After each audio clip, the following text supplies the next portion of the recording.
Hey folks, welcome to another River of the Dead video. We are using now Blood Artisan Cuirass. This helps us do better in pit 90s and such. Go away, I don't want to deal with you folks. I'm trying to explain something here. Okay, so we got Blood Artisan Cuirass, and this is how our damage scales into like pit 90-ish. So to make this Bone Spirit go, and I have 19 ranks in Bone Spirit, we use Black River to just chew through corpses. It does 5 a second, or 5 per cast, and we're casting it like twice a second. So we're making a bunch of corpses explode. Those corpses are then giving us a bunch of blood orbs via this imprint here. So 44% chance to spawn a blood orb. We consume 5 corpses. That's about 2.5 corpses per corpse explosion. We're doing it twice a second. 5 blood orbs a second. We're then casting Blood Lance. And when we cast Blood Lance, it picks up the blood orbs for us, so we don't have to run over and gather them. That is a huge time sink that other blood orb builds have to contend with, and it kind of sucks. You don't do damage when you're moving generally, unless even if you're using Corpse Explosion with Blood Mist, it's kind of meh. Anyway, so we're consuming them with Blood Lance. Consuming them gives us ultimate cooldown reduction, so our ultimate, we have to not cast it because if we cast it every 3 seconds, it's a damage loss. It just refreshes the timer and we waste a cast. So we're casting Army of the Dead all of the time. We are getting bonus damage with Corpse Tendrils and crit. This puts us at crit cap, and we're just critting all the things. We're getting extra attack speed from from overpowering all the time.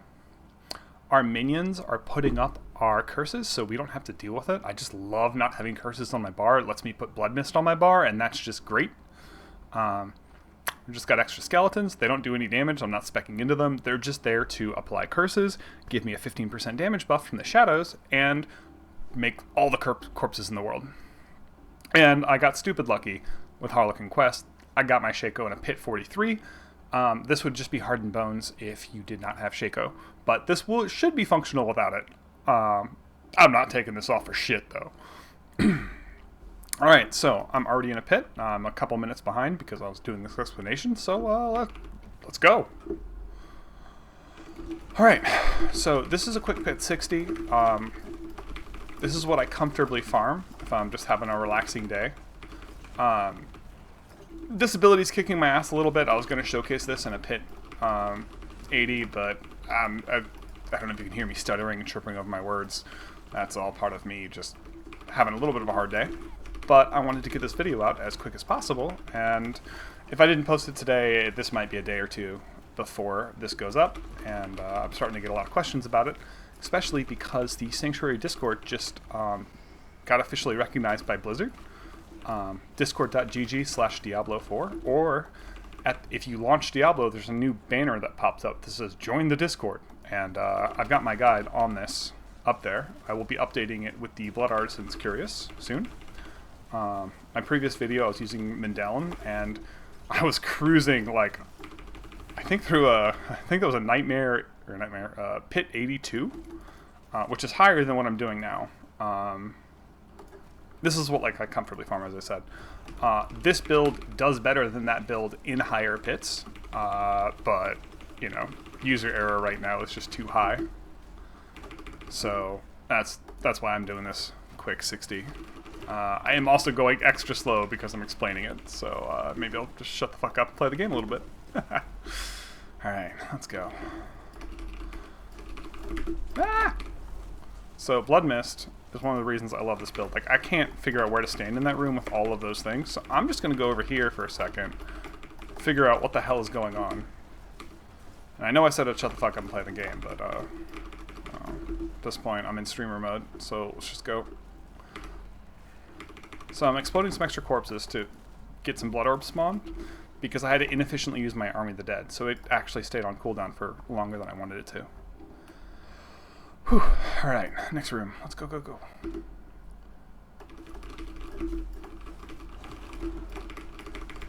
Alright, so when there are a bunch of mobs packed tightly together, I can actually go infinite on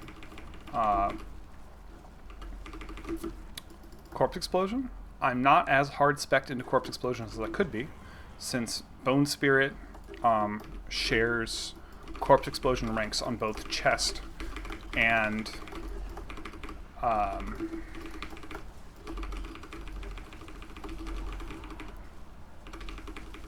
boots. So I had to sacrifice damage there, but it means my corpse explosions hit still for about, I think they still crit for about 2.5 million, down from 4 to 4.5. But my bone spirits, they'll do 12 to 15 mil, which I cast a bone spirit basically every other Bloodlance. And Bloodlance's damage, I think, caps at around 6 million in this build. It can go a little higher if I was running other aspects.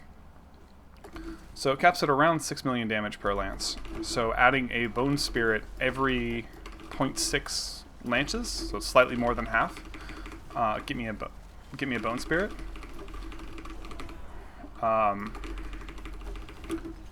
And those bone spirits hitting for, like, on a boss when I have time to, you know, properly curse them, put vulnerable on them, etc.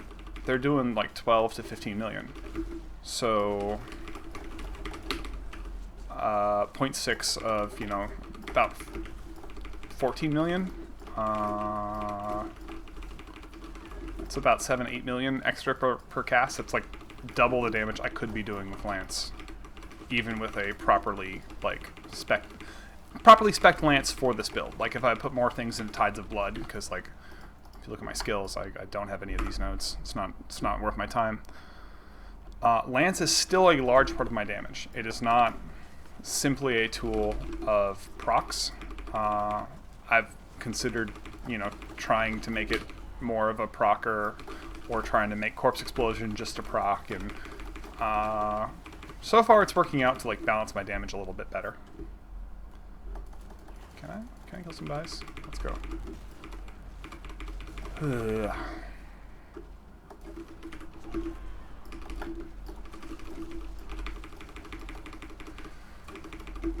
Alright, so here's the boss fight. It should be pretty smooth. There's a couple of mechanics I have a hard time seeing. With all these minions on the floor, the thing I die most to is slightly red or slightly gray floor. So this mechanic I can pretty much just dodge. And because I popped an elixir prior to running this dungeon, because I intended to show this video in like a Nightmare 80, I can just like face tank those. Like, I think the next time it pops up, I'm just going to tank it just to show you. Yeah, let me just tank this. If I die, I die. Okay, I didn't die. You see how fast my health went up after that? And you see all these ghosties popping out? Yeah.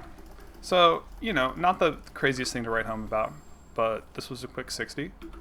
I should have my Paragon up soon. One of the problems you'll see, I have total armor here, I have skulls in all my gear. I don't have anywhere to put armor on my gear. Like, I'd have to put it on gloves, and that's just terrible. So one of the things that's hard to explain when you first see this Paragon is I have some weird choices. Like I have 520 dex here just to get this extra armor. Because there's nowhere on gear to get bonus armor, and I have to hit that cap of like 937. It's around this number is the armor cap. Anyways, other weird choices I have. Dead Razor is just sitting in the middle of my board here because there's nowhere to put it that matters, because we're not using Cult Leader. We can't scale our minion damage. It's not worth it. We got Bloodbath to make Bloodlance do a little bit more. We get all of these resist all nodes, which is why this build comes online like well before you hit 100. You get resist all here. I actually took some out. You get resist all here because we got the glyphs that boost magic nodes. So these all give us huge amounts of resist. They're massive, and that's why my first 3 boards, these are the easiest ones to activate. You know, Flesh Eater's over here. It's also for more resist all. So that's with Amplify here. So that's some of the weird choices I've made here. I got a little extra dex to activate that node. And the only glyph that I have extra points into, beyond what the minimum needed to activate, is actually Essence here in the Bloodbath board. This is like such a nice board to put Essence in, because you basically go right through it, and get everything along the way, other than this little branch out here, which is, you know, just kind of, it's not that far out of the way to get a ton of extra damage. But everything else is like minimum. Oh, I fucked up. That wasn't even active, so I'm missing some damage. 10% move speed. Wait, that doesn't help it. Because I was trying to get more dex. So now my dex is fucked up. Anyways, you have the general idea. This is all going to be on the Max Roll Planner. And if you've stuck around this long and listened to me quickly ramble, thanks. I'm going to go through my gear again so you have a quick overview. You can go on Diablo.trade, which is the Sanctuary Discord runs a trading website for gold. This is not a real money transaction service. And I bought all of the stuff with gold. Like this was 35 million. I bought this with about 50 million. I bought this for like 40 million gold. And you get a lot of gold from running Whispers. The Tree of Whispers here gives about like 4 to 8 million per run. So you just quickly knock out all of the, like, if I'm going to go here, I'll grab this, you know, 3 Grim Favors here, 1 here. I might even skip the hideouts or whatever. These sellers, that's the right word. I skip the sellers often because the double load screen takes too long. It's nothing to do with how long the seller takes. It's just the freaking load screens take too long in this game. And I'll skip like events. These are too slow. So you run those and you get like 50 million gold an hour, and like you then convert that gold into gear. I still got to fix my rings. These rings are ones I've naturally found, and they're kind of crap. I'm in the process of fixing my crit, where I need to get all of my crit from 3 items, so I can drop crit from my rings and run more attack speed, more intelligence for damage. I do not think this build is going to be a high tier, you know, it doesn't compete with the brokenness of Golem, but it's fun as fuck to just, you know, constantly be spamming Army of the Dead, be exploding the world, and yeah, like these little ghosties when they pop out, I freaking love it. Alright. So catch me in the Sanctuary Discord. It is discord.gg/Diablo4. Or just click the banner at the beginning of when you start the Diablo. And I will see you there. Like and subscribe or something like that. I don't know. And if you have any questions, you can hit me up in the YouTube comments, or just go to the Sanctuary Discord at this link here and go to the Necromancer chat, and there is a FAQ where you can find the River of the Dead build, and you can ask me any questions there, and I'm really easy to reach. Yeah, have a good day, and thanks.